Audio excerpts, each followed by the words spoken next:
Hey, welcome back, Math 8. So on this Khan Academy right here, we are doing compare linear functions. So first of all, I want you to understand this is not how this Khan looks, okay? This Khan looks like this, with these two on top of each other, and then this one down below, way down here. So it's really kind of messy to look at on a screen. So I have chopped it up a little bit, and I have repositioned these into spots where they kind of fit on a screen. We are going to compare this function here. It's this table actually right here. Oopsie. We're going to compare this table. Whoa, where is it going on me? This table right here with this graph right here. And we're going to see which one has a greater y-intercept. Well, first of all, let's take a look at this one right here. Okay, so we're going to first look at the graph. The graph makes it really easy to be able to tell. I'm going to grab a red dot here. The y-intercept, this is your y-axis right here. So the question is, where does the blue line cross this y-axis? And hopefully you're seeing right here, it crosses. Okay, so when we take a look at that point right there, we would say, oh, the y-intercept right here is -7. Okay, then I want you to look at something. When we look at this point right here at -7, if I were to look at coordinate points, I hope you would agree, the x-coordinate right here is 0, while the y-coordinate right here is -7. Again, x right here is 0, and the y-coordinate right there is -7. Okay? So let's just put that down here.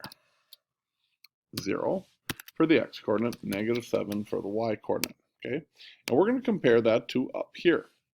Where up here do you see an x-coordinate that equals 0? Okay, do you see one? Hope you're going, yeah, well, right here. X equals 0 when y equals -6. Okay, so this one has a y-intercept of -6, which would be, I'm just going to duplicate this for a second, clone. The table would have a y-intercept right there, and the line right here has one right there. When we think of greater, we would think of which one is higher on the y-axis right here, and you'd probably say that this one at -6 is just one spot higher. So the table, function 1, has the greater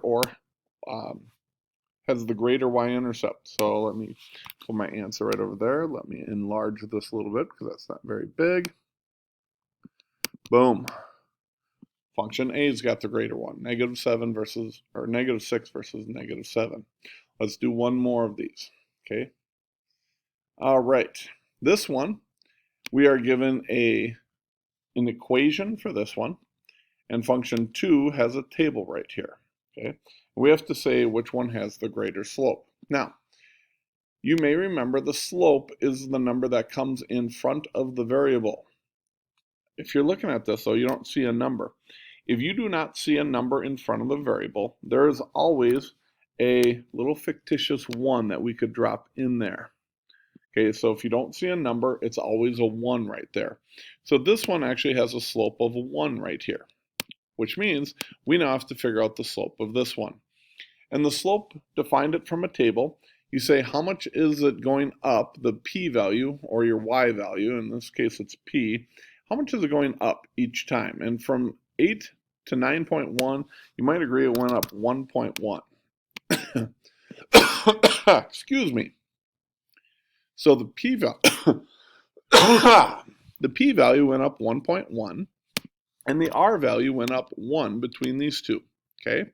So what is 1.1 divided by 1? You take the p-value divided by that, 1.1 divided by 1 is 1.1. So function 2, whoopsie, function 2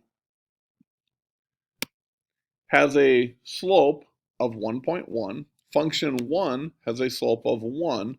That means 1.1 is greater. So I got to find my little dot here again. And I think I can put it right there. Oh, did I say? Yep, function 2. So function 2 is 1.1. That's got the greater slope. And that's your answer. Good luck, guys. Bye-bye.